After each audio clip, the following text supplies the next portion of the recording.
Neeraj Vinod Burani's Spacecraft Interiors. Your space, our craft. Experienced and professional team. No hidden charges.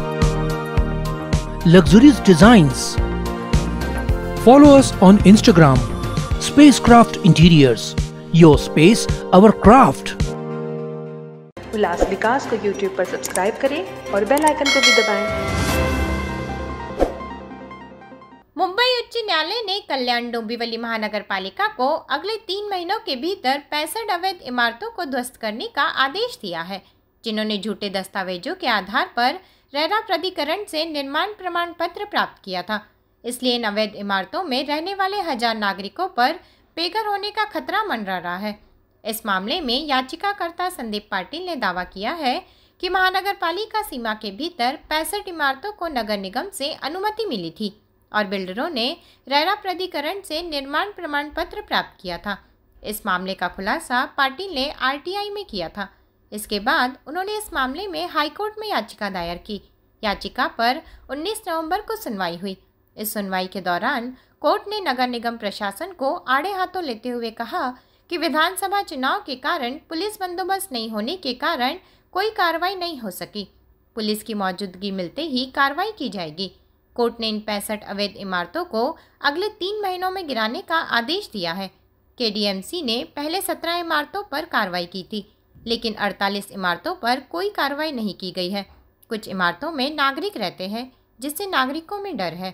यामध्ये 19 नोव्हेंबरला या याचिकेमध्ये सुनावणी करताना माननीय उच्च न्यायालयाने याच्यात दिलेले जे निर्देश आहेत त्याच्यात पॅरा नंबर 6 मध्ये त्यांनी म्हणलेलं आहे की पोलीस डिपार्टमेंटची मदत घेऊन याचे जे अनधिकृत ऑलरेडी जे ड्यू प्रोसेस ऑफ लॉमध्ये त्यांना पुरेशी संधी देऊन जे डिक्लेअर केलेले आहेत आणि अशा इमारतीवर MRTP अंतर्गत गुन्हा देखील दाखल करण्यात आलेले आहेत। तर अशा सर्व इमारती ज्या आहेत ह्या 3 महिन्याच्या कालावधीमध्ये महानगरपालिकेने त्या पाडाव्यात अशा प्रकारचे आदेश कोर्टाने दिलेले आहेत।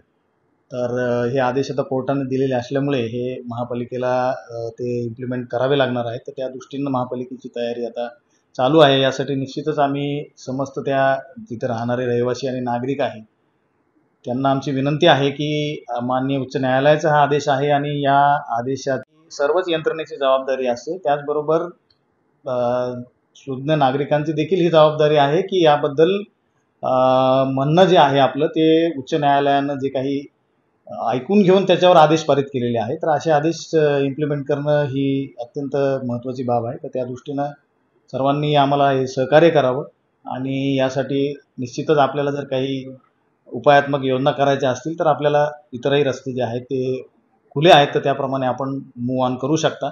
परंतु मात्र महापालिका जी आहे ती याचे जे आदेश आहेत माननीय उच्च न्यायालयाचे त्या आदेशाचे पालन करण्याच्या दृष्टीने पावलं टाकते। असं झालं की मी ही याचिका 2021ला दाखल केली होती। फसवणुकीचा प्रकार होता। त्यांनी महानगरपालिका रेरा यांची फसवणूक करून ह्या बिल्डिंगा बांधलेल्या होत्या। त्यावर कोर्टाने सर्व पाहिल्यानंतर त्या बिल्डिंग इलिगल असण्याचं कोर्टाच्याही निदर्शनात आलं आणि त्यामुळे ह्याबरोबर अनेक डायरेक्शन झाले, पण त्याच्यात महत्त्वाचं डायरेक्शन असं झालं की ह्या 65 बिल्डिंगनी ही फसवणूक केलेली आहे। तर ह्या 3 महिन्याच्या आत महानगरपालिकांनी पाडायचे आहेत आणि त्यासाठी लागणारा पूर्ण पोलीस बंदोबस्त सुद्धा पोलिसांनी द्यायचा आणि त्यांना तसेही आदेश देणार आहे की लोक त्याच्यात जर राहत असतील तर त्यांना सुद्धा खाली करून त्या बिल्डिंगा तोडल्या पाहिजे।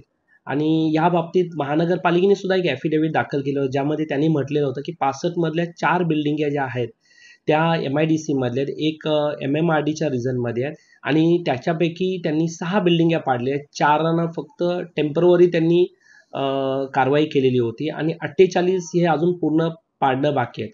अशा पूर्णच बिल्डिंग त्यांना पाडण्याचा एक आदेश झालेला आहे। पीडे रिपोर्ट, कल्याण उल्लास विकास। विकास को YouTube पर सब्सक्राइब करें और बेल आइकन को भी दबाएं।